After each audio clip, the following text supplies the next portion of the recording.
కృష్ణా జిల్లా అవనిగడ్డ నియోజకవర్గం నాగాయలంకలో దారుణం చోటు చేసుకుంది. నాగాయలంక పంచాయతీలో బిల్ కలెక్టర్గా విధులు నిర్వహిస్తున్న వెంకటేష్పై టీడీపీ నేత బాలవర్ధన్ రావు తన ఆఫీసులో దాడి చేయించిన ఘటన వెలుగులోకి వచ్చింది. సంవత్సరం క్రితం తోట సీను వద్ద నుండి 5 లక్షల రూపాయల వడ్డీకి తీసుకున్న రుణాన్ని ఇప్పటి వరకు వడ్డీతో కలిపి పూర్ణంగా చెల్లించినట్టు బాధితుడు తెలిపాడు. అసలు మొత్తం వెంటనే చెల్లించాలని బాలవర్ధన్ రావు పలుమార్లు బెదిరించారని వాపోయారు. ఇవాళ పంచాయతీలో విధులు నిర్వహిస్తున్న తనను పిలుచుకుని తోట సీను అతని 3 కుమారులు విచక్షణారహితంగా దాడి చేసి చేతిలో ఉన్న డబ్బును లాక్కున్నారని వాపోయారు. పోలీస్ స్టేషన్లో కంప్లైంట్ ఇచ్చినా తీసుకోలేదని ఆరోపించారు బాధితుడు. తోట సీను అతని కుమారులు టీడీపీ నేత నుండి తన కుటుంబానికి రక్షణ కల్పించాలని పోలీసులకు బాధితుడు విజ్ఞప్తి చేశాడు.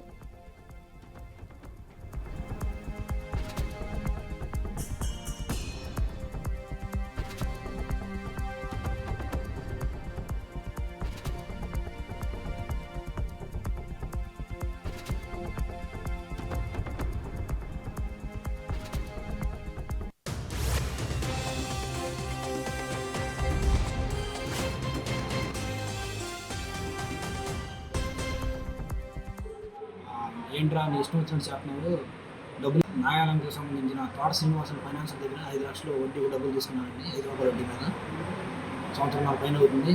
5 లక్షలకి 5 లక్షలు వడ్డీ వేసి కట్టాను, మేము ఎక్కడ కట్టాల్సింది అని చెప్పి 2 నెలల నుంచి నన్ను బాగా ఇబ్బంది పెడుతున్నారండి.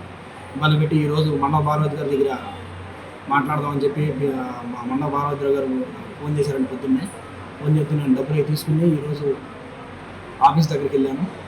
ఆఫీస్ దగ్గరికి వెళ్ళిన తర్వాత ఏంట్రా నీ ఇష్టం వచ్చినట్టు చెప్పినావు, డబ్బులు ఇప్పించాము, నీ ఇష్టం వచ్చినట్టు చెప్పినావు, డబ్బులు కట్టుకోకుండా అని చెప్పి బాలవతి గారు కేకలేశారు.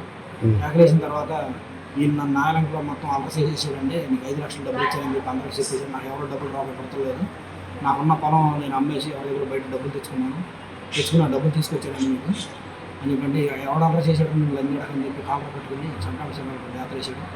తోట సీన్ కొట్టిన తర్వాత వాళ్ళ పిల్లలు తోట రామాంజలు, తోట గణేష్, తోట శివాజీ, మండవ బాలభద్రరావు గారు పట్టుకుని కొట్టారండి. నన్ను చంపడం కొట్టి కాళ్ళతో తన్ని వాళ్ళ ఇష్టం వచ్చినట్టు చేసి నాన్న ఇదిగా మాట్లాడారు.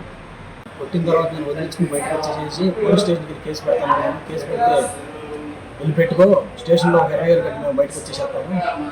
అవసరం అయితే నువ్వు చచ్చిపోయినా మాకు ఇబ్బంది లేదు, 1 లక్ష రూపాయలు కట్టి మేము మాట్లాడుకుని బయటకు వచ్చేసేస్తాము, ఇబ్బంది ఏమి లేదు.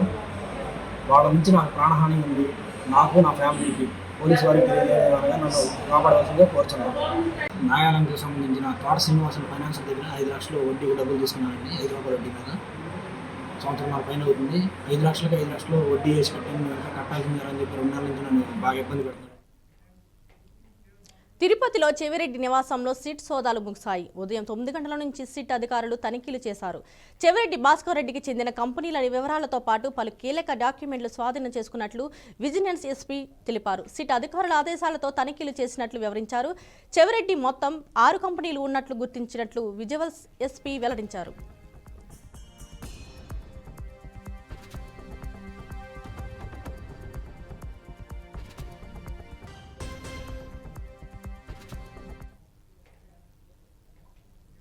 చిత్తూరు పట్టణంలో ప్రాథమిక బాలికల పాఠశాలలో విషాదకర ఘటన చోటు చేసుకుంది. 3వ తరగతి విద్యార్థిని అనుమానాస్పద స్థితిలో ప్రభుత్వ ఆసుపత్రిలో మృతి చెందింది. తన కుమార్తె మృతికి పాఠశాల అధ్యాపకులే కారణమని తల్లిదండ్రులు ఆరోపిస్తున్నారు. విద్యార్థిని నిషావాణి 5 రోజులుగా విషజ్వరంతో బాధపడుతుందని టీచర్లు వెల్లడించారు. తమ విద్యార్థిని మృతి చెందడం బాధాకరమని పాఠశాల సిబ్బంది, అధ్యాపకులు విచారం వ్యక్తం చేశారు. ఘటనా స్థలానికి చేరుకున్న పోలీసులు మృతదేహానికి పోస్టుమార్టం నిమిత్తం ఆసుపత్రికి తరలించారు. తల్లిదండ్రుల ఫిర్యాదు మేరకు కేసు నమోదు చేసిన పోలీసులు దర్యాప్తు ప్రారంభించారు.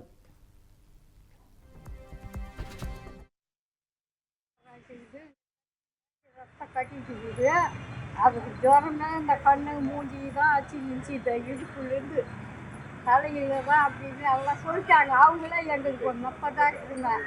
நாங்கள் இந்த மாதிரி இந்த கட்டி மாதிரி ரத்தம் கட்டிட்டு அதுக்கு ஜுரம்னா இந்த கண்ணு மூஞ்சி தான் அச்சு இஞ்சி இந்த இடுப்புலேருந்து தலையில தான் அப்படின்னு எல்லாம் சொல்லிட்டாங்க. அவங்களே எங்களுக்கு ஒரு நப்பதான் இருந்தாங்க. நாங்கள் இந்த மாதிரி இந்த கட்டி மாதிரி ரத்தம் கட்டிட்டு அதுக்கு ஜுரம்னா இந்த கண்ணு மூஞ்சி தான் அச்சு இஞ்சி இந்த இடுப்புலேருந்து தலையில தான் அப்படின்னு எல்லாம் சொல்லிட்டாங்க. அவங்களே எங்களுக்கு ஒரு நப்பதான் இருந்தாங்க. நாங்கள் இந்த மாதிரி இது இந்த கட்டி மாதிரி ரத்தம் கட்டிட்டு அதுக்கு ஜுரமே இந்த கண்ணு மூஞ்சி தான் அச்சு இந்த இடுப்புலேருந்து தலையில தான் அப்படின்னு எல்லாம் சொல்லிட்டாங்க. அவங்களே எங்களுக்கு ஒரு நப்பதான் இருக்குங்க. తెలంగాణ ప్రభుత్వం పేదవారి సొంతింటి కలను సాకారం చేయడానికి ఇందిరమ్మ ఇళ్ల పథకం తెచ్చింది. రాష్ట్ర వ్యాప్తంగా తొలి విడతలో ప్రతి నియోజకవర్గం నుంచి 3,500 మందికి ఇందిరమ్మ ఇళ్లను కేటాయించారు. హౌసింగ్ వెరిఫికేషన్ అధికారులు చేపట్టిన తనిఖీల్లో 1950 మంది అనర్హులు ఈ పథకం ద్వారా ఇల్లు పొందినట్లు గుర్తించారు. దీంతో అధికారుల నిర్ణయంపై చర్యలు తీసుకుంటూ వారి ఇళ్లను రద్దు చేశారు. ఎమ్మెల్యే చేతుల మీదుగా మంజూరు పత్రాన్ని అందుకొని బేస్మెంట్ లెవెల్ కట్టినాక ఇందిరమ్మ ఇల్లు రద్దు అయ్యింది. మహబూబాద్ జిల్లా దంతాలపల్లి మండల కేంద్రంలో రోపోని గ్రామానికి చెందిన బోతపల్ల స్వరూప కుటుంబ సభ్యులు ఆందోళన దిగారు. వరంగల్ ఖమ్మ ప్రధాన రహదారిపై బైఠాయించి తమకు న్యాయం చేయాలని డిమాండ్ చేశారు. తమకు ఇందిరమ్మ ఇల్లు మంజూరైనట్లు డోర్నకల్ కాంగ్రెస్ ఎమ్మెల్యే రామచంద్ర నాయక్ చెప్పారని, అధికారులు ఇంటికి వచ్చి నిర్మాణం చేపట్టాలని తెలపడంతో ఇల్లు కూల్చి నిర్మాణం చేపట్టాలని ఆవేదన వ్యక్తం చేశారు. ఎమ్మెల్యే రామచంద్ర నాయక్ వచ్చి తమ సమాధానం చెప్పాలని డిమాండ్ చేశారు.